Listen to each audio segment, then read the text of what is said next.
Hallo Leute, ich bin's der Dominik und ich begrüße euch zur letzten Folge von House of Ashes. Ja Leute, wieder nicht alleine, wieder mit Alex. Ja Leute, Alex wieder dabei. Natürlich, er muss ja dabei sein, deswegen habe ich so lange gewartet. Deswegen kam die ganze Zeit FIFA. Das ist das letzte Video, wir schauen uns nochmal hier die ganzen Sachen an. Einmal Interview mit Ashley Tisdale, Interview mit einem Monstermacher. Dann die zwei Aussagen von Randolph Hutton, Teil 1 und Teil 2. Und dann wechseln wir zu einer anderen Perspektive, wo wir dann nochmal die ganzen Tode, die ganzen Sachen anschauen, wenn was passiert wäre. Kennt ihr ja das ganze Prozedere. Und dann werde ich das Ganze nur mit Alex privat durchzocken, dass wir dass wir alles haben, weil wir haben nicht alles gefunden. Und da würde ich sagen, starten wir mit dem Interview mit Ashley Tisdale.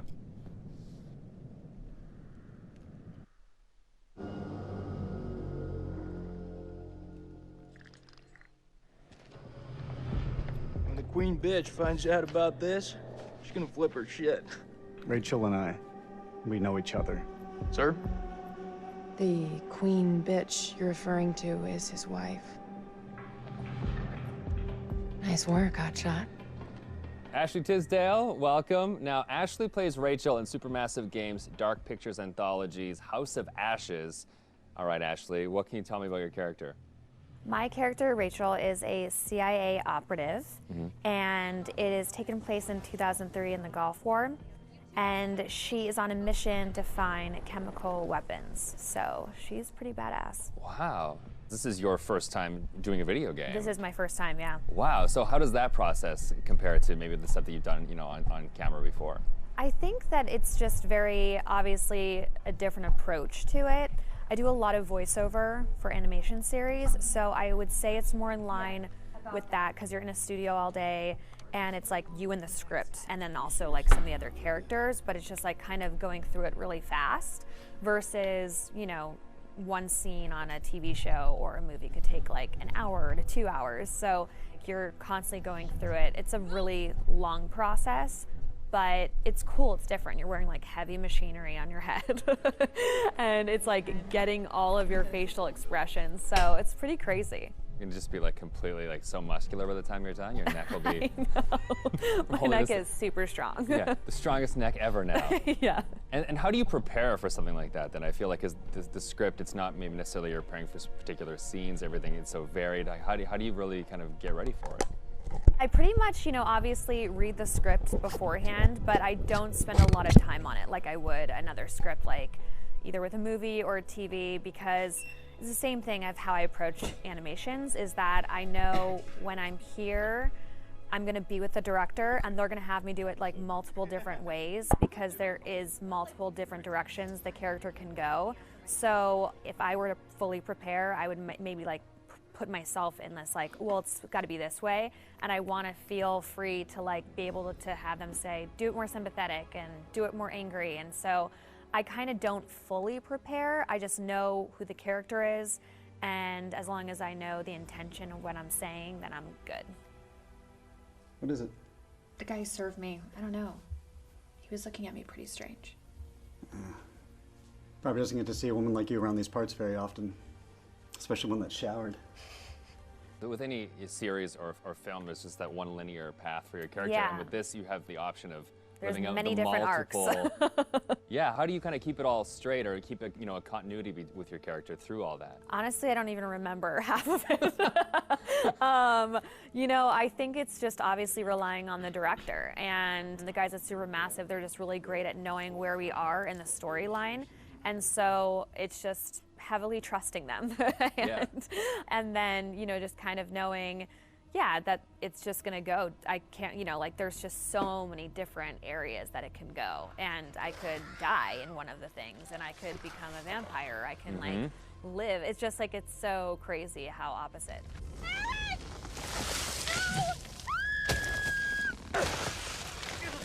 It's got to be interesting too to think that someone's gonna like play you in a game, and then maybe you'll die or you'll live or you'll like the people will be in control of your future. I know. I think it's gonna be really crazy just seeing my face on like the character. That's gonna be so wild. It's so crazy how far video games have come. It's so much more cinematic and like the movies that it's pretty wild. It's like beautiful to watch, but it's gonna be crazy.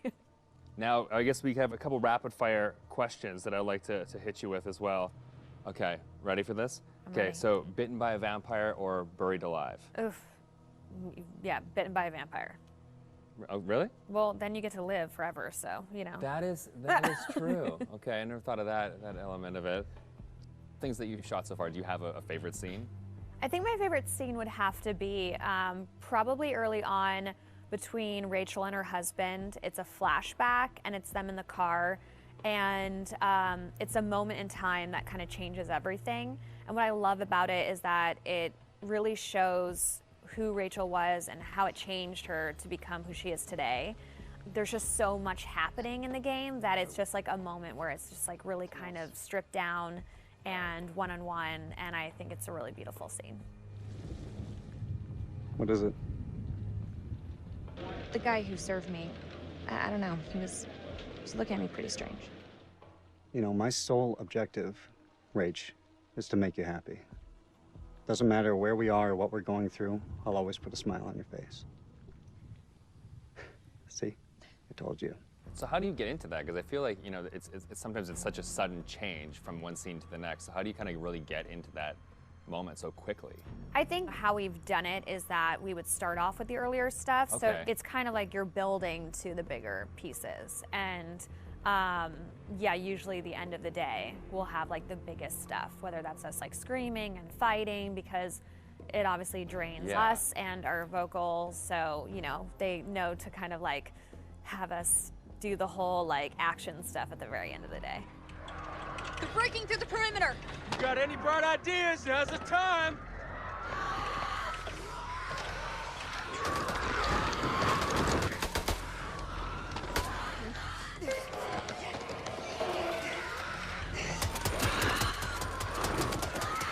It's really odd of being like, okay, now we're gonna be sweet, and now we're gonna be screaming, It's and then hard you're to gonna be go dying, backwards, and then you're gonna be yeah. back alive again, and this is a touching moment, and you're gonna die. Yeah, Yeah. and the first time is gonna be like a strange experience, kind of going off on your own and acting out that kind of Yeah. separate. Yeah, it's definitely a very interesting process to watch, and it's different from anything I've ever done.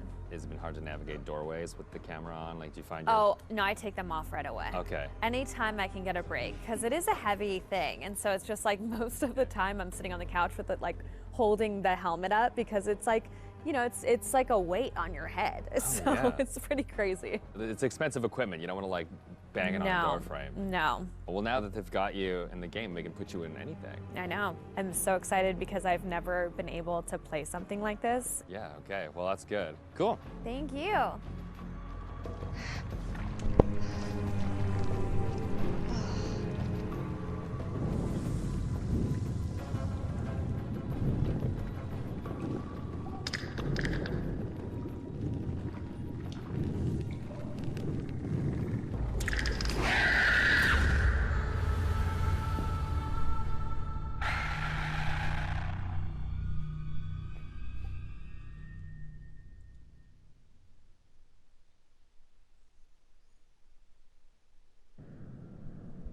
Ja, Leute, ich weiß nicht, wie es bei euch ist oder auch bei Alex, aber das war immer mein größtes Ziel, dass ich mal in irgendeinem Videospiel zu sehen bin.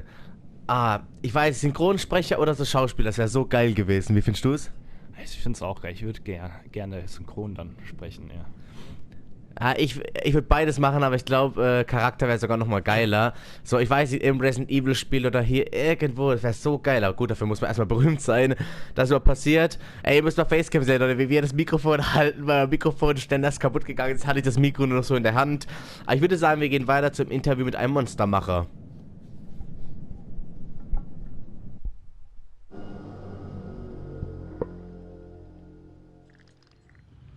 The creature has powerful claws and fangs formed from hardened and identifiable tissue. Two of the incisors appear grossly malformed and discolored. Blood is like nothing I've seen. We always like to base our stories in some sort of real-world truth, a piece of folklore or a piece of mythology. With vampires, obviously, there's so much to choose from cultures all the way around the world.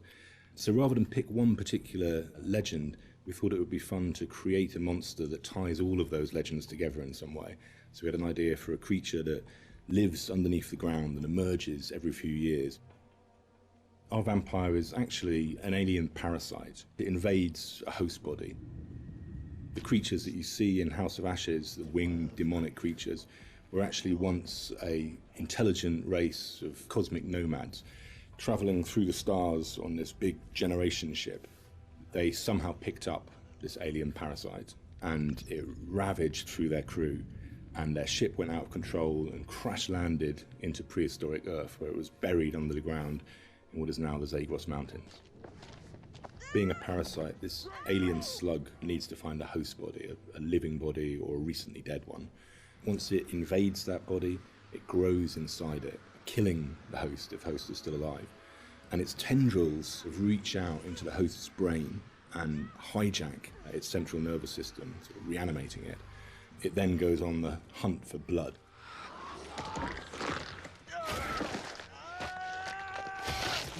It feeds on the adrenaline in blood. So in order to get the adrenaline pumping, it needs to terrify its prey. So it shrieks at them and drags the kill out until the blood is really, really pumping, and then it strikes. You keep lookout. Fuck! Lookout for what? We wanted to show the viewer different forms of the creature and make them think that initially it's a demon, then they think that it's a vampire, and then finally the revelation that it's an alien. So just to explain where the parasites have come to infect some of our game characters, this shows a game character who's going through different stages, is infected, starts to affect the character, and there's a final look from that where the fangs are coming through the skull. So that's one of the developments of how our classic vampire is actually a host. Another example of that is an Akkadian warrior who's been taken over by the parasite, and again the fangs have come through, the vines are poking through the head. This human is now being taken over, his skin is dying, the parasite is trying to grow within. But we progress that into looking at the design on the alien demon, I call it. This had to have very unique elements that came through from the head design. So we've got a very animalistic head here, but also we've got the fangs. These fangs are coming from the parasite that's within, so the fangs are coming through. It's almost deforming the shape of the host. Oh, shit. What the fuck happened to your teeth, buddy? We refined that further to what is our final head, where the ear is part of the skull and it flexes open. A bit like a frill lizard, where the frill of the canopy comes out, our head is actually moving apart. And we've got illustrations that show that, where the head is dormant and is concealed, but then as it hears and wants to resonate, the skull expands open. And that then allows the creature to hear and pick up on anything within the environment. What With characters, it's always good to base at least some of it on anatomy that we recognise, and that provides a foundation for the vampire. It's bipedal and human in its structure, but we've just changed things, tweaked them, made them a bit more alien. So, for example, the ribs joined together at the sternum to form a rib cage, but we've expanded it out quite a lot, and some of the ribs are fused together to make bony plates. It's just to suggest that it's had a very different evolution from a human. We tried a version with human-style legs, but in the end, we went for a dog-type leg. It just made it more creature-like and more threatening. And we added bird-like talons on the toes, just to give it some natural weapons and make it into a predator. We didn't want to focus too much on bat reference, because we were trying to steer away a bit from the classic bat-like vampire. We did go for 2 sets of bat-like wings. One of the shots in the game is of the vampire jumping down from above, backlit with its wings out in an attack pose. And when we saw that pose, we decided to add an extra set of wings attached at the hip joint. It just really helped that silhouette. The environment is very interesting because they can use not just the floor, they can fly as well.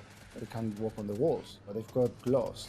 So imagine something really interesting in a cave where you've got creatures coming towards you, from every angle.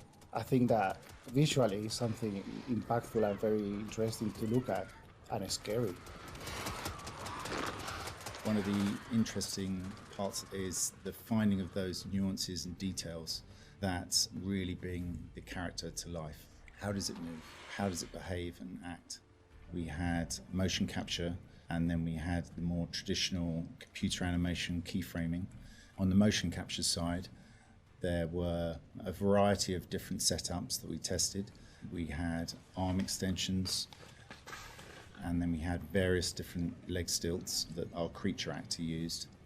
But what was apparent when filming this was that it really limited his movement. So in the end, we decided not to use any of that, and he just performed himself. Basically, this gave him the freedom to really express that physicality in acting and gesture. They react to sound like bats. They hear you, they hunt you. The vampires have these head plates, these bony kind of gristly structures on their heads that click and vibrate, kind of like a bat's echolocation. They're used to survey environments and to locate prey. We went through a lot of different iterations and we tried a lot of different things. Like I think I sampled keyboards and mouse clicks and then used a scooter fender and a wet trainer. And it made this organic, clicky, squeaky sound. And then I had a friend of mine in the States take a taser to a bunch of meat and a bunch of like organic material, and it came out a lot more aggressive. It just sounded meaner. I got something for you! And then the biggest thing that we had was this little tiny drum and a rod with fishing line in between it. So when you twisted a rod, it made this clicking and popping sound. So that ended up being one of the main tonal layers for it. But none of them quite fit right. But once we put them all together and like layered them all together on top of each other, then it started to actually work as a holistic, organic thing. Something entirely new to House of Ashes, which is a classic horror movie trope, is the vampire point of view shots, which we use a very wide lens and we use some perspective distortion on those shots, which helps sell the power and hunger of the vampires as they're chasing the soldiers, and it helps make the soldiers feel very small and very weak. And doing so, it also helps us as the player realise that these vampires are inhuman, and that when we're watching what they're doing, they're bouncing off of walls and they're climbing on the ceilings and flying. At any time in the game, the players could be running through an endless maze of tunnels, and we use very tight shots on these with a lot of handheld, a lot of tilt again, to emphasise this claustrophobicness and this tension and not being able to see what's chasing them. And it's in complete contrast then to later on in the game where we see these grand environments that they uncover, which could be a temple, a city, or things like that, that we have these wide shots that really sit still and just let the player soak in that environment.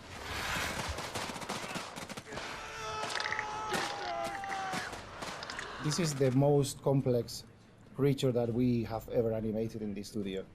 But the challenge is more than a challenge, is the fun to do it. Because it's not a real creature. You can push it in a way that you can use your imagination to make it more interesting. We're facing an enemy we know zero about. An enemy of unknown size and their home turf. Sucks to be us.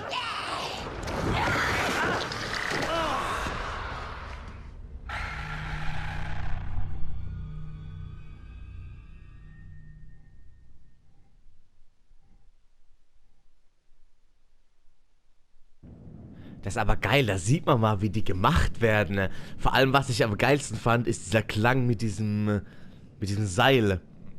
Das fand ich so mega, als sie das versucht haben, mit diesem Seil diesen Klang zu machen. Das ist richtig geil, Leute.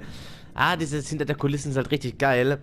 Vor allem auch interessant, wie sie das Nervensystem übernehmen und dich dann sozusagen reanimieren und dann in dir so weiter wachsen. Und das ist auch geil.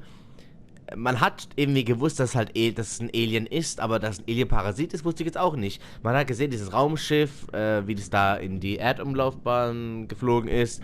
Und wie es dann abgestürzt ist, hat man, glaube ich, nicht gesehen. Also sehr interessant. Also ich finde es auch so interessant. Ich dachte als erstes, die hätten diese eine Frau engagiert, was in The Last of Us für die Klicker.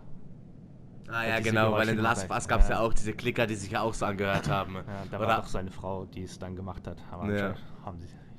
Oder auch in Resident Evil, da gab es ja auch diese, wie hießen die, diese Licker, die haben sich auch so ein bisschen angehört. Ist echt geil gemacht. Okay, würde ich sagen, Aussagen von Randolph Hutchison Teil 1 und Teil 2. Und dann müssen wir schauen, wie lange es geht, dass wir nochmal rübergehen und nochmal alle Tode und so anschauen, weil das geht dann auch recht lange. Würde ich sagen, schauen wir erstmal die Aussagen von Randolph Hutchison an.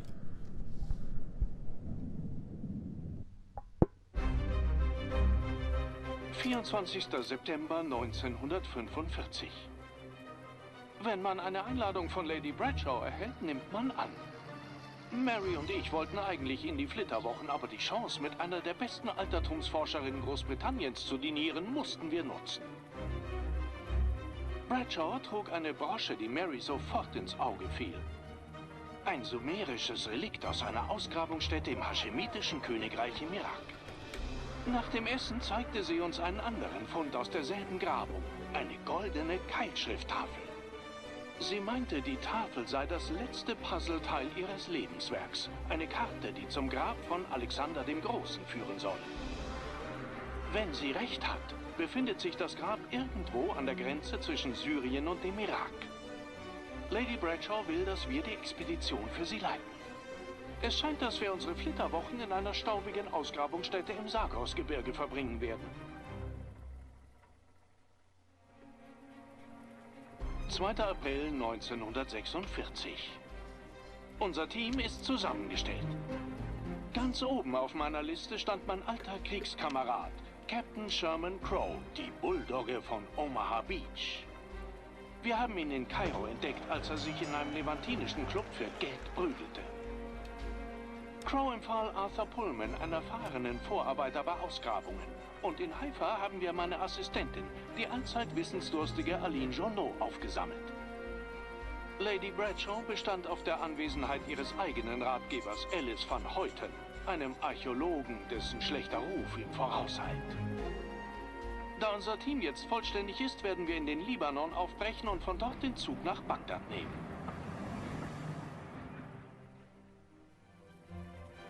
»21. Oktober 1946. Crow war der Erste im Grab. Eine Ehre, die er mit Bessie, seinem verdammten Maschinengewehr, teilte. Die Waffe war ganz schön widerspenstig, aber sie schien die Fellahin beim Graben zu beruhigen. Der Ort wurde seit Jahrhunderten nicht betreten. Er ist nicht die letzte Ruhestätte von Alexander dem Großen, sondern vielmehr ein Tempel eines noch älteren Gottkönigs, nämlich des akkadischen Despoten Naram Singh. Wir haben uns zwar geirrt, aber Lady Bradshaw bezeichnet das Grab trotzdem als ein Jahrhundertfund. Eine Entdeckung, mit der wir in die Annalen der Geschichte eingehen werden. Wenn ich mir diese ehrfurchtgebietenden Hallen so ansehe, bezweifle ich das nicht im geringsten. 23. Oktober 1946. Die Katakomben unter dem Tempel sind voller menschlicher Knochen. Aline hat in El Castillo an Ausgrabungen mitgewirkt, aber selbst sie hat noch nie ein solches Ausmaß an Tod gesehen. Die Akkader haben Tausende im Namen der Götter getötet. Die meisten Opfer wurden rituell enthauptet. Andere erschlagen und in Massengräber geworfen, als ob das Abschlachten außer Kontrolle geraten wäre. Welche Plage oder Katastrophe forderte solch einen Preis? So viel vergossenes Blut. Und warum? Was auch immer hier vor Jahrtausenden geschah, ist ein Geheimnis, das auf seine Entdeckung wartet. Unsere Arbeit beginnt jetzt erst richtig.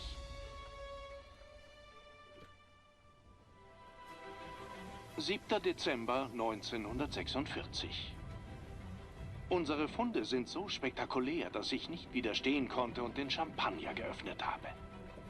Als ich das Zelt betrat, um Mary ein Glas einzuschenken, merkte ich, dass etwas nicht stimmte. Sie hatte Bradshaws Kiste mit Dynamit gefunden. Ich versuchte, sie zu beruhigen, aber sie schäumte vor Wut und dozierte über das Risiko beim Einsatz von Sprengstoff an einer Ausgrabungsstätte. Sie hat natürlich recht und ich fühle mich schrecklich, weil ich ihr die Sache verheimlicht habe. In dem Moment kam Crow, um das Dynamit abzuholen. Als sie Mary befahl, es nicht anzufassen, sah er ihr fest in die Augen und verkündete, dass sie unten etwas entdeckt hätten.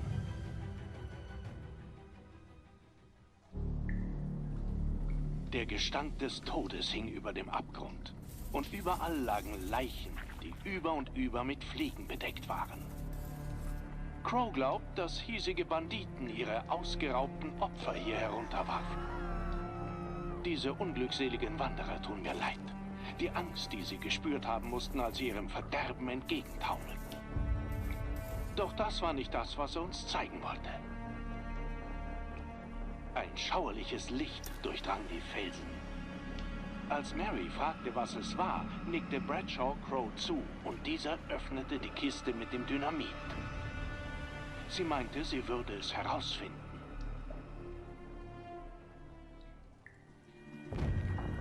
Wir haben ein Loch in den Fels gesprengt und ein Tor in eine seltsame Welt darunter entdeckt. Das aus der Öffnung hervordringende, phosphoreszierende Licht ließ die gesamte Umgebung unheimlich wirken. Lady Bradshaw bestand darauf, weiter hinabzusteigen. Vielleicht hat Mary recht und Bradshaw wird langsam unvorsichtig und unbeherrscht. Aber ich muss ständig daran denken, was da unten sein könnte. Ich arbeite jetzt mit Crow und Pullman an einer Winde und einem Fahrstuhl, um in den Schacht einzudringen. Welche Geheimnisse mögen dort unten wohl auf uns warten, unberührt von der Welt da oben?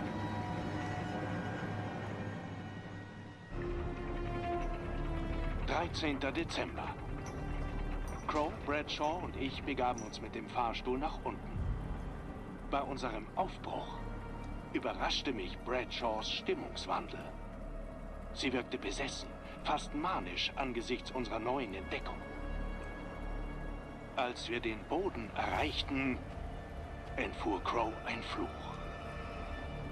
Vor uns, in einem schwindelerregenden Gewölbe, lag eine Stadt. Abscheulich, kolossal, schlafend.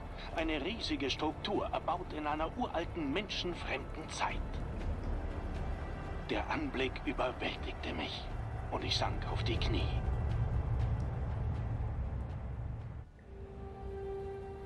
(28. Dezember). Möge Gott uns vergeben. Tagelang haben wir dieses tote, stille Reich und seine Abscheulichkeiten untersucht.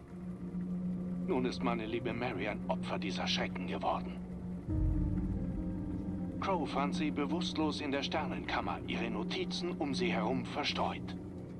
Er trug sie in unseren Versorgungsraum und bettete sie in eine der Zellen. Als Bradshaw von der Sache erfuhr, wich sie Fragen zu Marys Arbeit da unten aus. Ich säuberte das Gesicht meiner Frau und sie sprach im Fieberwahn zu mir. Sie klang verzweifelt und verwirrt.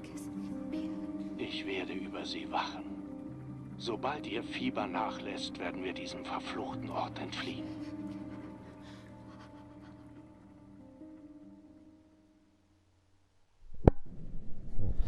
Aha, okay. Ich glaube aber, dass wir die zwei Sachen schon gesehen haben. Und zwar kamen ja bei diesen Zetteln, die wir während dem Spiel gefunden haben, immer, wenn man die umgedreht hat, kamen ja so Rückblicke der Vergangenheit. Und ich glaube, es waren auch die zwei Teile, die wir jetzt hier sehen. Ja, würde ich aber sagen, starten wir mit Teil 2 rein.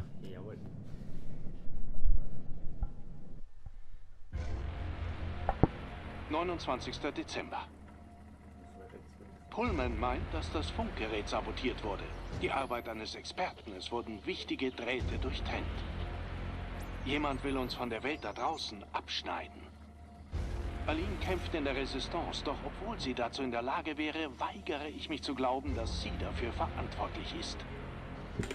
Ich persönlich hege immer noch Zweifel an Van Hoyten, obwohl ohne Beweise alle verdächtig sind. Mir bleibt nur die Expeditionsausrüstung bewachen zu lassen.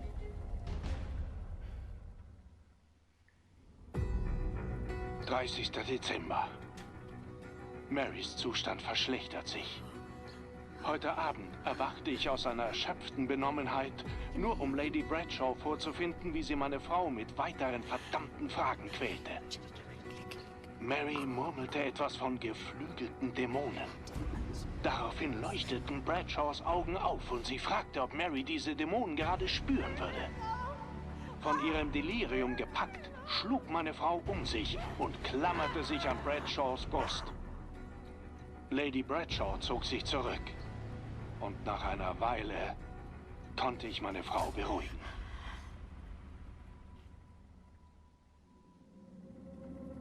(31. Dezember). Mary ist tot. Ich war bei ihr, als es soweit war, und sagte ihr, wie leid mir alles tat. Dass ich Bradshaws Angebot angenommen hatte. Dass wir an diesen gottverdammten Ort gereist waren. Mir meine Eitelkeit wichtiger war als unsere Liebe. Als Mary über das Ende von allem sprach, wusste ich, dass sie spürte, dass der Tod nahe war. Mit ihrem letzten Atemzug ließ sie mich schwören, diesen Ort zu begraben.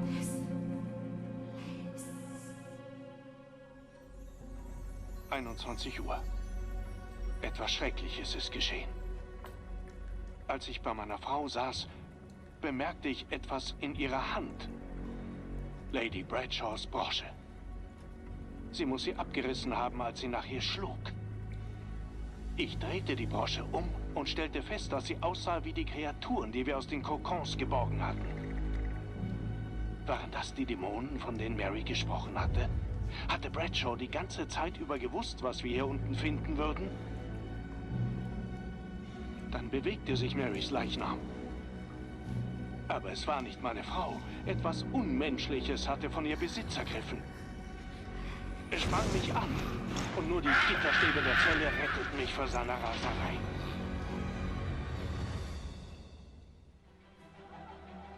Im Lager herrscht Chaos. Arbeiter werden vermisst und Lady Bradshaw ist in die Stadt da unten in der Tiefe zurückgekehrt. Niemand weiß warum, aber ich kann es mir schon denken. Sie sehnt sich nach dem Schicksal, dem auch Mary anheimfiel. Sie möchte eine von ihnen werden.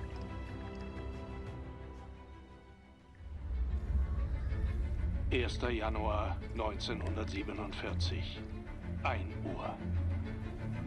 Der Saboteur hat wieder zugeschlagen und uns hier eingeschlossen. Wir sind gefangen mit diesen Kreaturen. Ihr Kreischen ertönt von überall her aus der Dunkelheit. Crow hat sein Maschinengewehr geladen und zielt in Richtung der Katakomben. Mary hatte recht. Wir können das, was nicht lebt, nicht bekämpfen. Uns bleibt nur noch eine Wahl. Wir müssen den gesamten verdammten Tempel über ihn einstürzen lassen, auch wenn das bedeutet, dass wir mit ihnen hier begraben werden. Sie dürfen nicht von hier entkommen.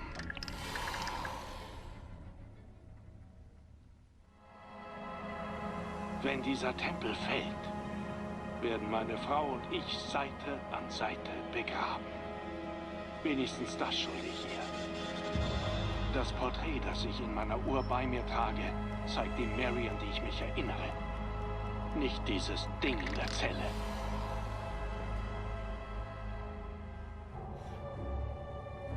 Es ist alles Lady Bradshaws Schuld. Sie wusste von Anfang an, was hier unten war. Sie hat uns zu ihnen geführt. Vorhin stieß ich unten auf sie, über den ermordeten Leichnam von Heutens gebeugt. Als sie sich mir zuwandte, sah ich, dass sie sich verändert hatte. Ich griff nach der nächstbesten Waffe, einem eisernen Zelthering. Ich stach mit dem Metall auf sie ein und spießte ihr Herz auf. Bei ihrem Tod ertönte ein schreckliches Kreischen von tief unten, wie eine Antwort auf das vergossene Blut.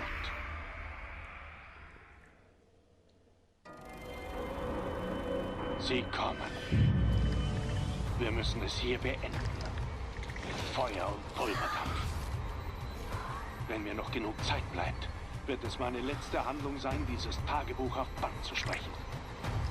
Vielleicht kann es als Warnung für jene dienen, die uns folgen, wenn es in den Trümmern gefunden wird.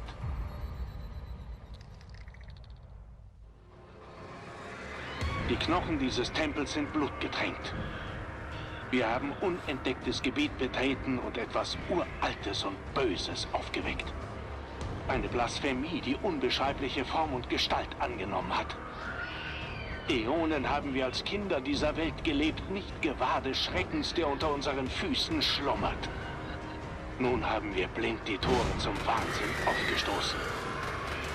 Ich habe Angst, aber wir müssen tun, was getan werden muss. Wir müssen diesen Ort für alle Ewigkeiten versiegeln. Für die Menschheit. Mary, es tut mir leid.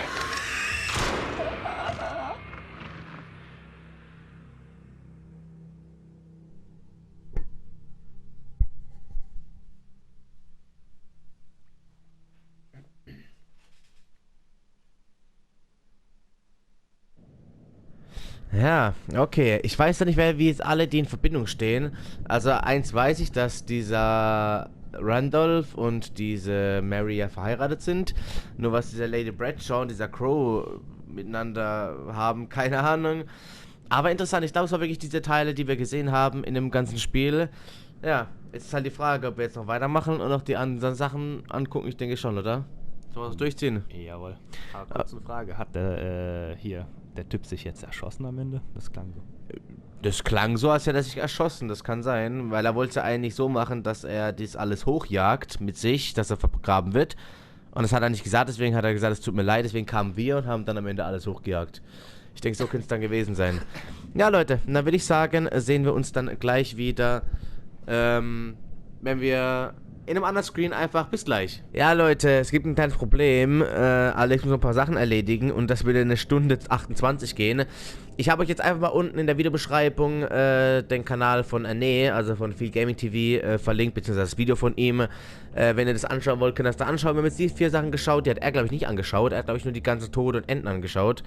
Ja, guckt das einfach da. Deswegen verabschiede ich mich jetzt schon mal, genauso wie eben Alex gleich. Wenn euch das alles gefallen hat, könnt ihr mich natürlich freuen, wenn ihr ein Abo da lässt, die Glocke aktivieren. Es gibt bald The Devil in Me, das kommt auch bald raus. FIFA gibt es weiterhin, das Video kommt dann noch irgendwann, ich denke mal Montag oder so. Und da würde ich sagen, macht's gut, haut rein, bis dann und tschüss.